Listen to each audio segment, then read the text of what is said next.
এক কাপ মুসুর ডাল 1 ঘন্টার জন্য ভিজিয়ে রাখবো। তারপরে মিক্সার গ্রাইন্ডারে একদম মিহি একটা পেস্ট অল্প জল দিয়ে বানিয়ে নেব।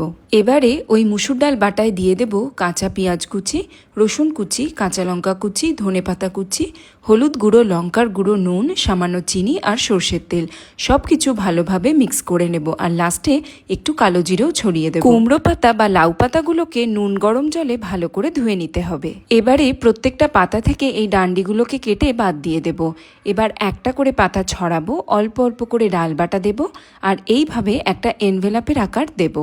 প্রত্যেক স্তরে যেন অল্প অল্প করে ডাল বাটা থাকে। সব দিকগুলো মুড়ে দেওয়ার পরে শেষে ওপর থেকে একদম অল্প ডাল বাটা দিয়ে মুখটা সিল করে দেব।